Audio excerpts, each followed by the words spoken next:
நமச்சிவாய வாழ்க. நாதன்தாள் வாழ்க. இமைப்பொழுதும் என் நெஞ்சில் நீங்காதான் தாழ்வாழ்க. வாழ்க வளமுடன். அனைவருக்கும் இனிய வணக்கங்கள். நிகழும் மங்களகரமான விசுவாசு ஆண்டு பங்குனி மாதம் 18ஆம் நாள் புதன்கிழமை அன்று சதுர்தசி திதியில் உத்திரம் நட்சத்திரத்தில் விருத்தி நாமயோகத்தில் வணிசை கரணத்தில் அமிர்தயோகம் கூடிய நன்னாளில் இந்த மகத்தான ஏப்ரல் மாதம் பிறக்கிறது. 2026ஆம் ஆண்டின் 4வது மாதமான ஏப்ரல் மாதம் மிகவும் முக்கியத்துவம் வாய்ந்த மாதமாகும். இந்த மாதம் பல கிரக பெயர்ச்சிகள், சேர்க்கைகள், நட்சத்திர மாற்றங்கள் நிகழ இருக்கிறது. ஏப்ரல் மாதத்தின் முதல் வாரத்தில் செவ்வாய் பகவான் மீனராசிக்கு பெயர்ச்சியாகிறார். சூரியன், செவ்வாய் மற்றும் சனி ஆகிய கிரகங்கள் இணைந்து மங்களாதித்ய யோகம், திரிகிரக யோகம் உள்ளிட்ட யோகங்கள் உருவாக இருக்கிறது. அதே போல சுக்கிர பகவான் ஏப்ரல் மாத தொடக்கத்தில் மேசராசியில் பெயர்ச்சியடைகிறார். மாத இறுதியில் ரிஷபராசிக்குள் பிரவேசமாகிறார். புதன் பகவான் ஏப்ரல் 11ஆம் தேதி மீனராசிக்குள் நுழைந்து சதுர்கிரக யோகத்தை உருவாக்குகிறார். ஏப்ரல் 14ஆம் தேதி சூரிய பகவான் மேசராசிக்கு பெயர்ச்சியடைந்து சுக்கிரனுடன் இணைந்து சுக்கிராதித்ய யோகத்தை உருவாக்குகிறார். ஏப்ரல் 17ஆம் தேதி சனி பகவான் உத்திரட்டாதி நட்சத்திரத்தின் 3ஆம் பாதத்தில் பிரவேசிக்கிறார். ஏப்ரல் 30ஆம் தேதி புதன் பகவான் மேசராசிக்குள் நுழைய இருக்கிறார். இந்த கிரகங்களின் அமைப்பினால் உங்கள் வாழ்வில் ஏற்படக்கூடிய சுப மற்றும் அசுப பலன்கள் என்ன என்பதனையும், அசுப பலன்கள் ஏற்படுமாயின் ராசிக்காரர்கள் செல்ல வேண்டிய கோவில் மற்றும் செய்ய வேண்டிய பரிகாரம் என்ன என்பதனை பற்றியும் விரிவாக காண்போம். பிறக்கப் போகும் இம்மாதத்தில் உங்கள் வாழ்வில் வளமும் நலமும் செல்வ செழிப்பும் பெற்று வாழ்வின் உயரிய நிலையை அடைய எல்லாம் வல்ல எம்பெருமானை வேண்டி விரும்பி கேட்டுக்கொள்கிறேன். கும்பராசி அன்பர்களே, இந்த மாதம் பணவரவு திருப்தி தருவதாக இருக்கும். காரியங்கள் அனுகூலமாக முடியும். குடும்பத்தில் வசதி வாய்ப்புகள் பெருகும். வீட்டில் மகிழ்ச்சியும் நிம்மதியும் உண்டாகும். பெண்களால் நன்மைகள் உண்டாகும். புதிய ஆடை ஆபரணங்களின் சேர்க்கை உண்டாகும். கணவன் மனைவிக்கு இடையே அந்யோன்யம் அதிகரிக்கும். வாழ்க்கை துணை வழி உறவினர்கள் வகையில் எதிர்பார்த்த உதவிகள் கிடைக்கும். உறவினர்களால் நன்மைகள் ஏற்படும். குடும்ப தேவைகள் ஒவ்வொன்றாக நிறைவேறும். தந்தை வழியில் எதிர்பார்த்த காரியங்கள் அனுகூலமாக முடியும். பெண்களால் நன்மை உண்டாகும். அரசாங்க காரியங்கள் அனுகூலமாக முடியும். பூர்வீக சொத்து பிரச்சனையில் பொறுமையை கடைபிடிக்கவும். சிலருக்கு தடைப்பட்ட திருமணம் கைகூடி வரும். வீட்டில் சுப நிகழ்ச்சிகள் ஏற்பாடாகும். குடும்பத்துடன் கோவில்களுக்கு சென்று பிரார்த்தனைகளை நிறைவேற்றுவீர்கள். வெளியூர் பயணங்களின் போது கைப்பொருட்களை பத்திரமாக பார்த்து கொள்ளவும். அலுவலகத்தில் உற்சாகமாக செயல்படுவீர்கள். உங்கள் ஆலோசனைகள் நிர்வாகத்தினரால் ஏற்றுக்கொள்ளப்படும். மேல் அதிகாரிகளின் ஆதரவு உங்களுக்கு கிடைக்கும். சிலருக்கு பதவி உயர்வு, ஊதிய உயர்வு போன்ற சலுகைகள் கிடைப்பதற்கான வாய்ப்பு உண்டு. சக ஊழியர்களிடையே உங்கள் செல்வாக்கு அதிகரிக்கும். தொழில் மற்றும் வியாபாரத்தில் லாபம் அதிகமாக கிடைக்கும். சக போட்டியாளர்களின் மறைமுக எதிர்ப்புகளை முறியடிப்பீர்கள்.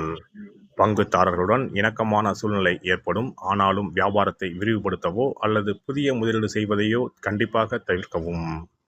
குடும்பத்தை நிர்வகிக்கும் பெண்களுக்கு மகிழ்ச்சி தரும் மாதமாக இருக்கும். குடும்பத்தில் உங்கள் ஆலோசனைகள் மற்றவர்களால் ஏற்றுக்கொள்ளப்படும். உறவினர்களும் உங்களுக்கு உதவியாக இருப்பார்கள். அக்கம் பக்கத்தில் இருப்பவர்களால் அனுகூலம் உண்டாகும். வேலைக்கு செல்லும் பெண்களுக்கு எதிர்பார்த்த சலுகைகள் கிடைக்கும். வியாழக்கிழமைகளில் ஆஞ்சநேயருக்கு துளசி தளத்தால் அர்ச்சனை செய்து வழிபடுவதும் மகான்களை தரிசிப்பதும் நன்மையை தரும். ஒரு முறையாவது குலதெய்வத்தையும் இஷ்ட தெய்வத்தையும் ஒரே நாளில் சென்று தரிசித்து வாருங்கள். கடன் பிரச்சனைகள் தீரும். குடும்பத்தில் மகிழ்ச்சி நிலவும். மன நிம்மதி உண்டாகும். சிறப்பு தொகுப்பு. கண் திருஷ்டிகள் அகன்று தடைப்பட்டு கொண்டிருக்கும் காரியங்கள் நிறைவேற செய்ய வேண்டிய பரிகாரம் என்ன என்பதனை பற்றி காண்போம். வாழ்க்கையில் நல்ல நிலையில் இருந்தவர்கள் கூட திடீரென்று பொருளாதாரம் இழந்து மன கஷ்டங்களுடன் வாழும் நிலை ஏற்படும். இந்த நிலை எதனால் ஏற்பட்டது என்று ஆராய்ந்து பார்த்தால் பெரும்பாலும் அவர்களின் மீதான கண் திருஷ்டிதான் காரணமாக இருக்கும். கல்லடி பட்டாலும் கண்ணடி படக்கூடாது என்று சொல்வார்கள் அல்லவா, அது உண்மைதான். இது போன்ற பிறரின் பொறாமை கொண்ட கண் திருஷ்டியினால் பலரின் வாழ்க்கை சிரமத்திற்கு ஆளாக நேரிடும். இது போன்ற கண் திருஷ்டிகளிலிருந்து எப்படி தப்பிப்பது? இருக்கவே இருக்கிறது எளிதாக கிடைக்கும் ஊமத்தஞ்செடி. தெய்வ சக்தி நிறைந்த செடியாக கருதப்படும் ஊமத்தஞ்செடியின் காய், பூ, இலைகள் என அனைத்தும் தீய சக்திகள் விரட்ட பரிகாரத்துக்கு பயன்படுகிறது. பொதுவாக ஊமத்தம் காய்க்கு கெடுதலை அகற்றக்கூடிய சக்தி உண்டு. நம் வீட்டில் உள்ள எதிர்மறை சக்தியை அகற்றுவதற்கு ஊமத்தங்காய் தீபம் சிறந்த பரிகாரமாகிறது. தெய்வீக மகத்துவம் நிறைந்த ஊமத்தங்காய் மற்றும் பூவையும் எடுத்துக்கொள்ளுங்கள். வீட்டுக்கு அருகில் இல்லை என்றால் நாட்டு மருந்து கடைகளில் கிடைக்கும். இந்த 2 பொருட்களையும் மஞ்சள் தண்ணீரை கொண்டு நன்றாக கழுவி விடுங்கள். சிறிது நேரம் அவற்றிலுள்ள ஈரம் போக ஆறவிட்டு பிறகு அவற்றை ஒரு மஞ்சள் துணியில் குலதெய்வத்தை வேண்டி ₹1 நாணயத்தோடு சேர்த்து முடிந்து வீட்டின் நிலைப்படியில் கட்டி தொங்க விடுங்கள். இந்த முடிச்சை வெள்ளிக்கிழமை அல்லது ஞாயிற்றுக்கிழமைகளில் தயார் செய்து வாசல் படியில் கட்டுவது சிறப்பு. தினமும் வீட்டில் தீபம் ஏற்றி காண்பிக்கும் போது இந்த முடிச்சுக்கும் காண்பிக்கவும். இதேபோல் ஊமத்தம் இலைகள் கிடைத்தால் அந்த இலைகளை சுத்தமான மஞ்சள் தண்ணீரில் கழுவிவிட்டு அவற்றை கொண்டு வீட்டில் இருக்கும் விநாயகருக்கு திங்கள் கிழமைகளில் தொடர்ந்து அர்ச்சனை செய்து வர வேண்டும். ஊமத்தம் பூவையும் விநாயகருக்கு சூட்டலாம். 3 வாரங்கள் தொடர்ந்து திங்கள் கிழமைகளில் விநாயகருக்கு ஊமத்தை இலையால் அர்ச்சனை செய்து ஊமத்தம் பூவை சூட்டி வழிபட்டால் வீட்டில் உள்ள கெட்ட சக்தி நடமாட்டம் மற்றும் கண் திருஷ்டிகள் தீரும். ஊமத்தம் செடியும் சிவபெருமானுக்கு உகந்த இலை ஆகும். இந்த ஊமத்தங்காய் வைத்து சிவபெருமானுக்கு தீபம் ஏற்றி வழிபடுவதன் மூலம் நமது பிரச்சனைகளில் இருந்து எளிதாக விடுபட முடியும். முதலில் 2 ஊமத்தங்காய்களை எடுத்துக்கொள்ள வேண்டும். அவற்றின் மீது முட்கள் இருப்பதால் மிகவும் கவனமாக கையாள வேண்டும். ஊமத்தங்காயின் காம்பு பகுதிகளை வெட்டி கொண்டு கத்தியை பயன்படுத்தி ஊமத்தங்காயின் உள்ளே இருக்கும் விதை பகுதியை முழுவதுமாக நீக்கிவிட வேண்டும். பின்னர் 2 அகல் விளக்குகள் மற்றும் விளக்கு வைப்பதற்கான 2 தட்டுகளை எடுத்து சுத்தம் செய்து அவற்றிற்கு மஞ்சள் குங்குமம் போட்டு வைத்துக் கொள்ள வேண்டும்.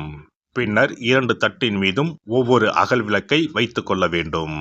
அதன் பிறகு எப்போதும் பூஜை செய்வதற்கு வைப்பது போன்ற வெத்தலைப்பாக்கு, பழம் போன்றவற்றை வைத்துவிட்டு 2 விளக்குகளையும் ஏற்றி சிவபெருமானை மனதார வேண்டிக் கொள்ள வேண்டும். எனக்கு இருக்கும் பிரச்சனைகள் அனைத்தும் தீர்ந்து இன்பமான வாழ்க்கை கிடைக்க வேண்டும் என வேண்டிக் கொள்ள வேண்டும். இந்த பூஜையை வெள்ளிக்கிழமை அன்று தொடங்கினால் தொடர்ந்து 9 வெள்ளிக்கிழமைகள் செய்ய வேண்டும். ஊமத்தங்காயின் மீது எவ்வாறு முட்கள் இருக்கிறதோ அதுபோல நமது வாழ்க்கையில் இருக்கும் முட்கள் போன்ற பிரச்சனைகளை அவை தீர்த்து வைக்கின்றன. இந்த பூஜையை நாம் தொடர்ந்து செய்து வருவதால் நம் மீது இருக்கும் கண் திருஷ்டிகள் அகன்றுவிடும். தீராத துயரங்கள் தீர்ந்துவிடும். பணம், நகை நம்மிடம் பெருகி வரும். சிலருக்கு கையில் சுத்தமாக பணம் இருக்காது. வறுமை தாண்டவமாடும். கடன் தொல்லையால் கஷ்டப்படுவார்கள். பண பிரச்சனையில் சிக்கி கொண்டிருப்பவர்கள் இந்த தீபத்தை ஏற்றினால் 3 வாரங்களில் நல்ல பலனை பெற முடியும். தொழிலில் நல்ல முன்னேற்றம் இருக்கும். கடன் பிரச்சனைகள் தீரும். உறவினர்களிடையே பகைமை இருந்தால் அவையும் மறைந்துவிடும்.